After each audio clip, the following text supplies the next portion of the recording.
Unfortunately, I've decided to go ahead and call it that this isn't going to work, but I have an idea what size pulley I do need.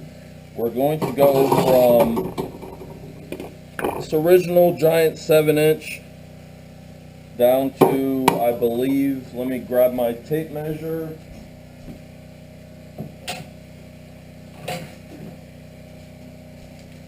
And just get a rough idea. This is a 4-inch. So we can go down to a 4. And I believe the other one, you gotta excuse the generator noise. I think this one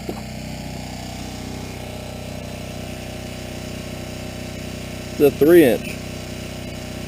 So I'm thinking, let's go down to a 3-inch. What's the worst can happen? So I think that's what we're going to do. We'll take this one to the big box store, so we at least have an idea of what this shaft size is, so I can match it up. And I will look for a 3-inch pulley, but it's got to run a 1/2-inch belt. That's what was on here before. So I think that's what we're going to do. We're going to go down all the way down to a 3-inch pulley.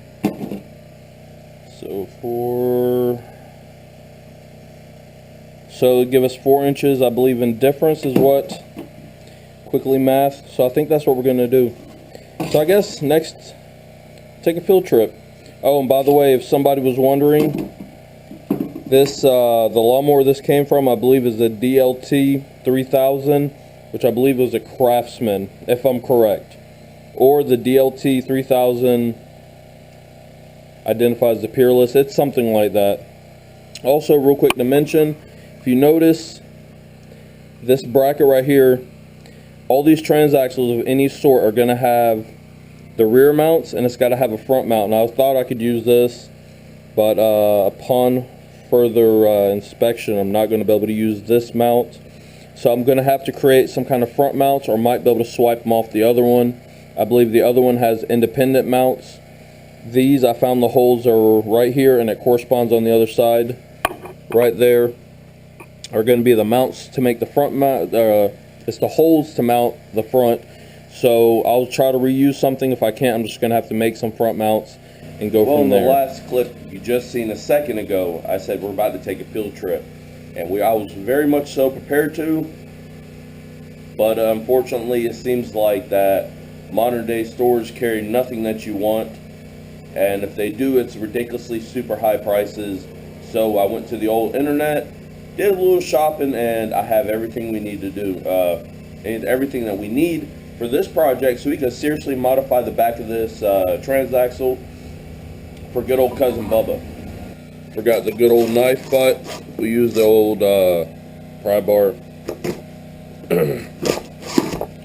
This one, all this stuff was ordered through eBay. And of course, you got big wig companies want to,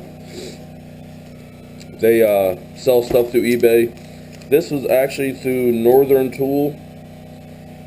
Let's see what they got me for. I paid, of course, their shipping is included price, gives you one total, but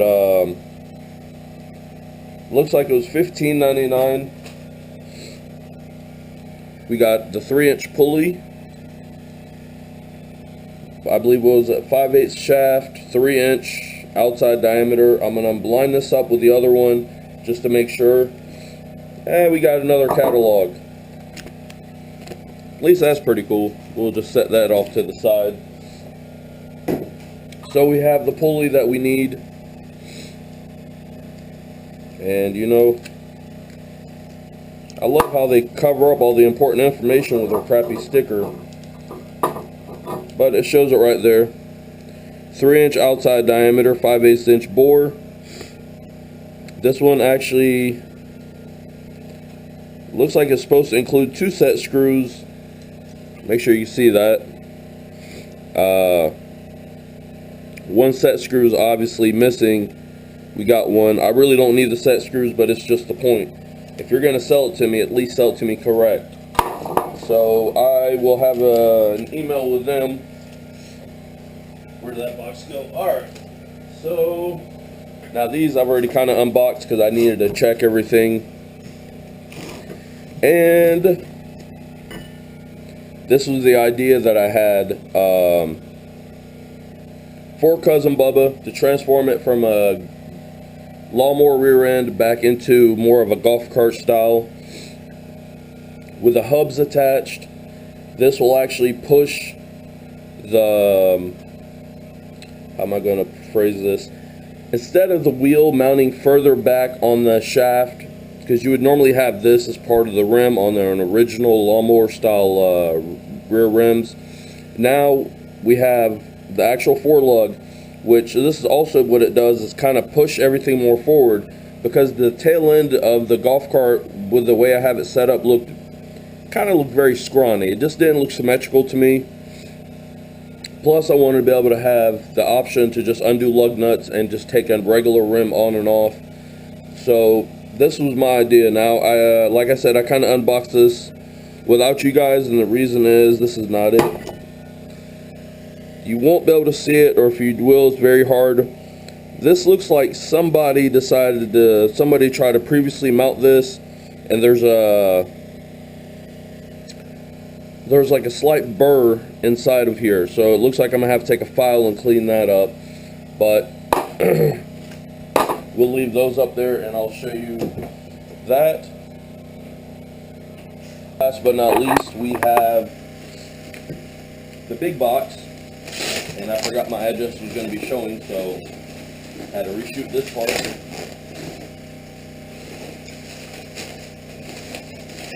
And to give Cousin Bubba more better wheel stance in the back,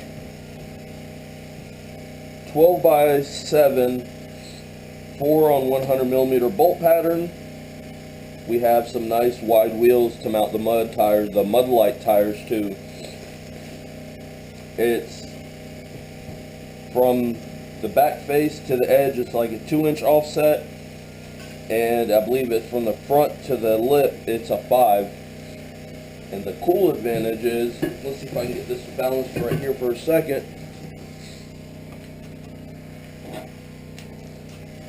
All said and done,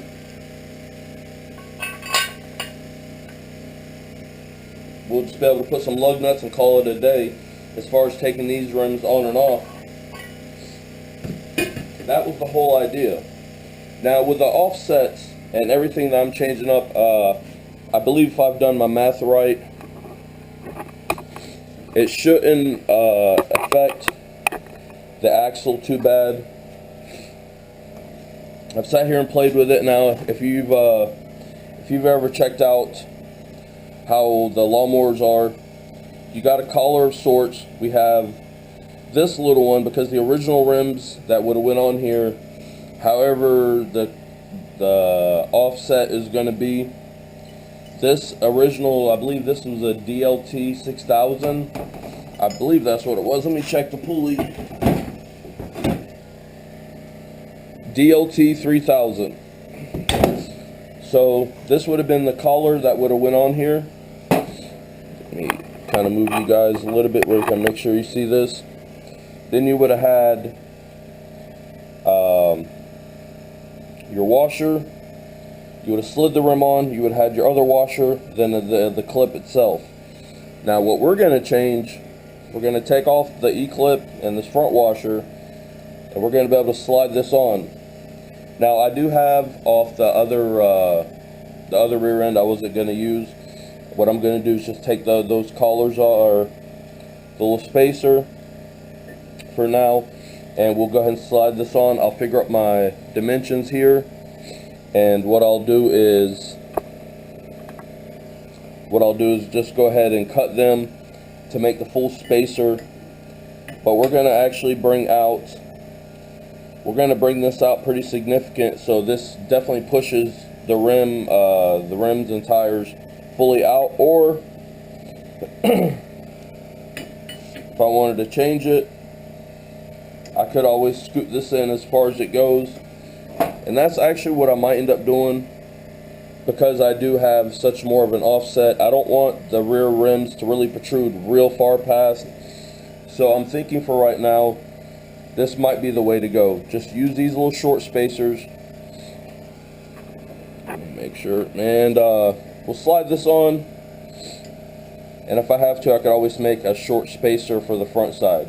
So it's a give and take, but I think I can get it figured out. What I'm going to do is, it don't look like really any significant rust. So what I did is I took like a little, I guess it'd be a little brass wire brush. Just feeling it. It just feels like old grease on here. So what I'm actually thinking, instead of bothering with this little tiny brush, I have some steel ones.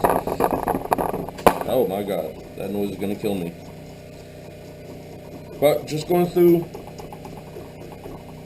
just really make sure the stickiness off. So I might actually take some degreaser or something, just wipe this down. And what I'm trying to figure out, we're gonna do this without the key in here. So this kind of gives me the idea of where, if I need to put a spacer in, it could technically go, actually let's put this,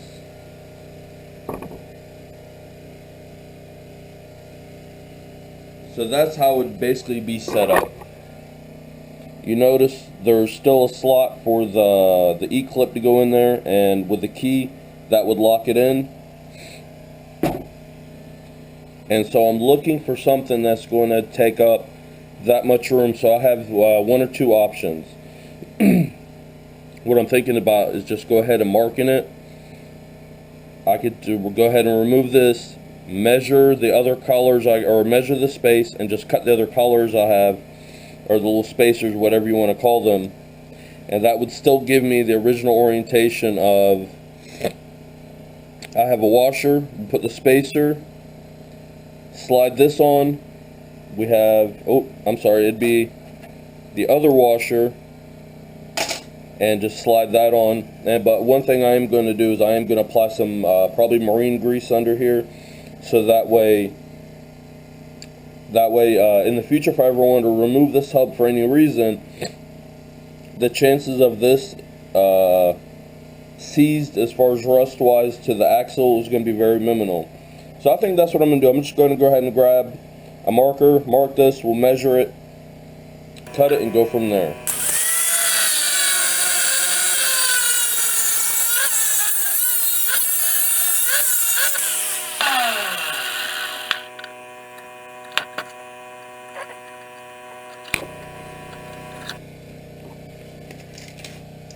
Just doing a little double checking.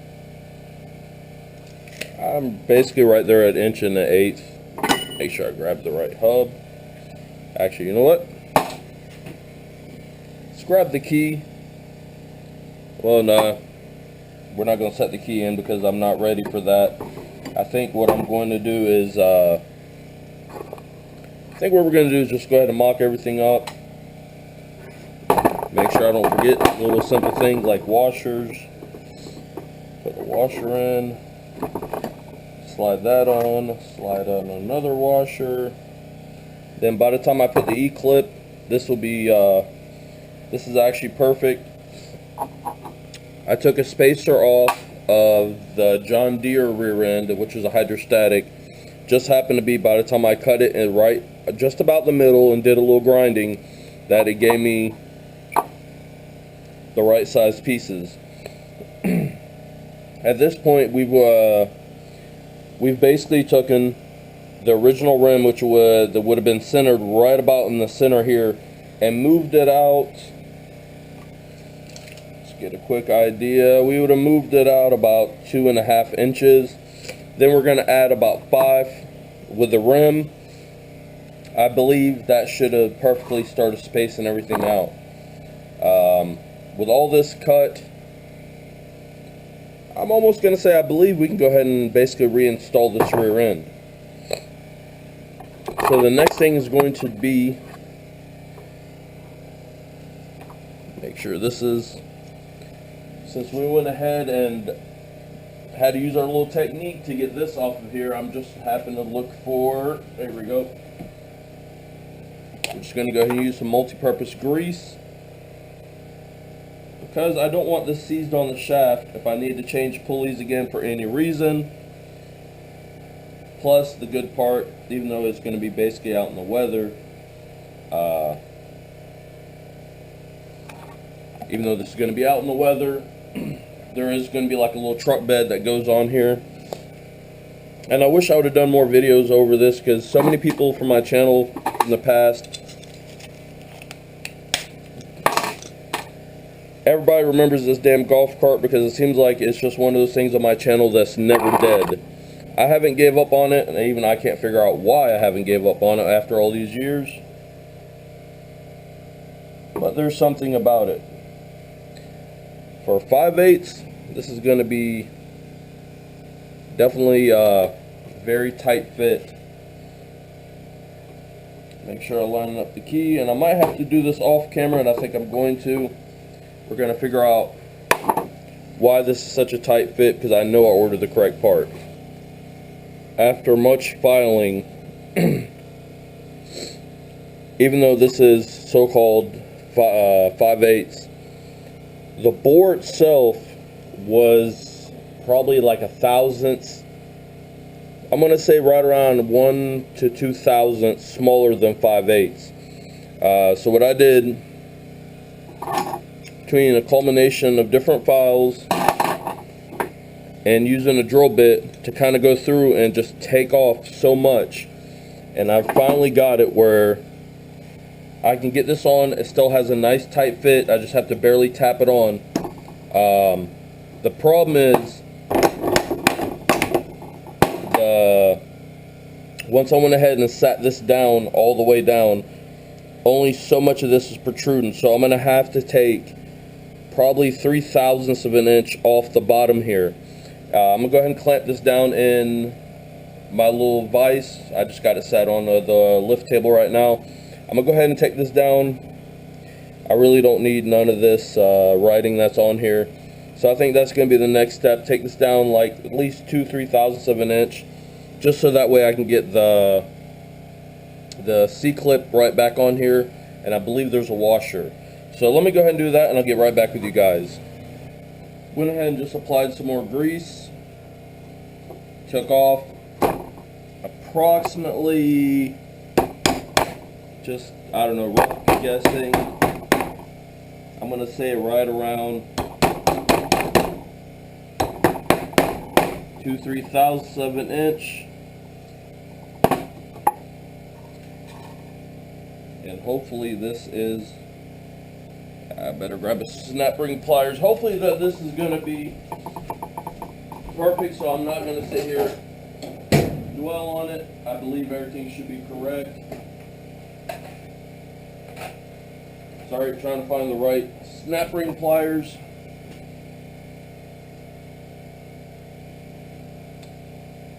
The snap rings are kind of pain in the tail, but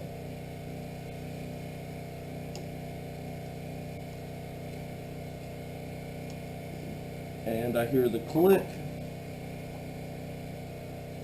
Let's make sure this is going to flow all the way around, and that's it. And the reason I wanted this to be able to be where I can take it on and off is this is the 3-inch pulley. The other one was a 4, so somewhere between 3 and 4. Now I want to be able to change a little bit of the gearing. That's the whole purpose of redoing Cousin Bubba the way I wanted. Also, by spinning this up, we're going from the large pulley, which I've called it a 7. Let's figure out exactly, because I've just took that was a random guess. Actually, this is an 8 3/4 inch pulley. So I don't know if you measure it from outside or the belt. The belt itself looks like a 7, but if you go by the outside, it's 8 3/4. Yeah, 8 3/4. So I want to make sure I can swap this out for different gearing, but also by spinning up your transaxle on these, You can destroy your needle bearings that are in here. So I know I'm going to be taking this thing probably apart. Also, I've noticed by just general view, somebody's had this case apart.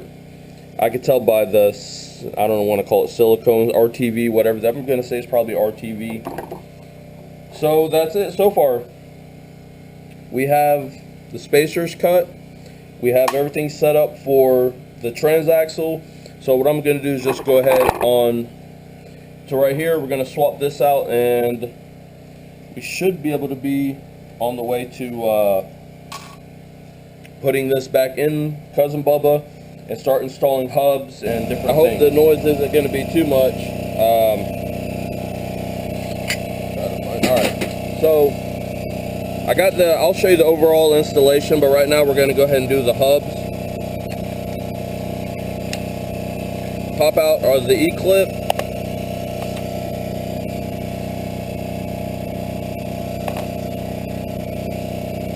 Again, for the future, I'm going to apply some grease.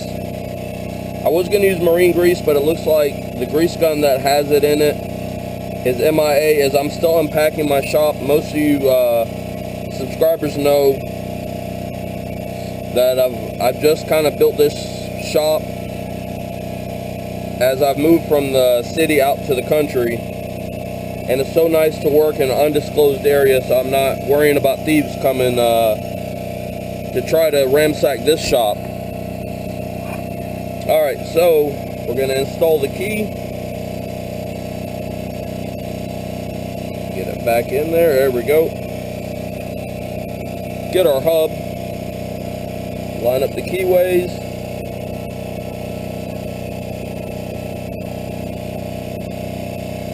Looks like everything so far is perfect. Make sure to reinstall the washer. And last but not least, back to the E-clip.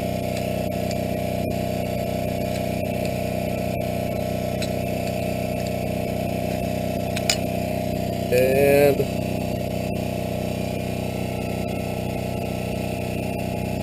that looks like it. It's back in position. I'm gonna go ahead and do the other side off camera, but that's the basics to it. So now we're able to actually install an actual regular rim, and we have moved the center of the rim from approximately here. We've gone about 3 inches more forward. So now the rear tires aren't going to look so sunken in on this as the original rims would. Here's a good overview of the whole axle installed. From hub to hub, we have it set up now so that we can just bolt on some wheels. Let's see, right about here is where the outside face of the original rims and tires sat. If you, let me see, I don't know if you can kind of get a visual line, but it basically goes straight towards that opening. Now with the new wheels and tires, it's gonna basically push it out approximately 5 more inches outwards, so we should be very close to the edge of the golf cart to make it look more authentic. I was very lucky to find a lug nut that fit these, because these didn't come with the lug nuts. So what I'm going to do is run up to either the local Ace Hardware or auto parts store and see if I can find what I need, 7 more. So that hopefully shouldn't be that much of an expense, but I'll go ahead and do that. Get that knocked out. That gives me the little bit I need to finish getting this done. I also need I think we need to go ahead and get some spray paint. I'm not fond of the black wheels. Kind of like the yellow, since this was a John Deere. I'm thinking, since we're going to call this Cousin Bubba, I think we just might go ahead with a John Deere theme. But it's all about getting the mechanics up, make sure that everything runs right before I proceed on too far on this project. As you can see, we got the 3-inch pulley installed. The belt's nice and tensioned. For y'all that have not probably seen any of my older videos, let's go ahead, let me remove this. the original parking pedal, I don't have the actual parking part of it attached, but when you push the brake, what it does is activates the original transaxle's brake lever, and what it also does is loosens the belt. So excuse me guys. So we have all that done. Some of the other things I need to do is I need to take the original belt, the belt guard. I need to go ahead and reinstall that, but of course that's going to be real big, so I need something to kind of just gotta basically modify it, kind of hug it in a little, so that way it keeps this belt from jumping off. Let's see, this is the actual shifter. I can't remember, I think I might be in first gear, so I'm still trying to figure out exactly where's first, where's fifth, sixth, neutral, reverse, etc. But I believe this is first gears all the way back. From the hydrostatic pedal, or I'm sorry, the hydrostatic rod that I have hooked up, this was for the original hydrostatic. As you would have pushed it forward, it would have made the valve open and went forward, and thus same thing for the reverse and neutral. But that linkage is connected back here to this. Now, being that the shifter is over here, so I'm going to have to modify this, and this is going to be coming up. I'm thinking, I think I still have some more of this rod, so I might just lengthen it, and we'll just find an attachment, somehow a way to attach it over here. As far as the brakes, we're going to go ahead and use what's on here now. This is the original brake pedal, or I'm sorry, brake rod. I didn't hook this up as I was hooking all this up. I'm going to play around with this. I'm thinking about actually just cutting it and rethreading some nuts and bolts on here. So, because what it is when you push to release the clutch, oh, let's get this out the way. This goes backwards, so this is perfect. Thinking about snipping it somewhere in here and getting this threaded on, and we'll figure all that out as it goes. And I have the original springs and all. So this is going to be just a slight modification, nothing major. So that's going to be probably the next thing we'll work on, is modifying this so we have some kind of brakes. And then we'll go ahead for the shifter, and you never know, we might be able to take this thing for a test run.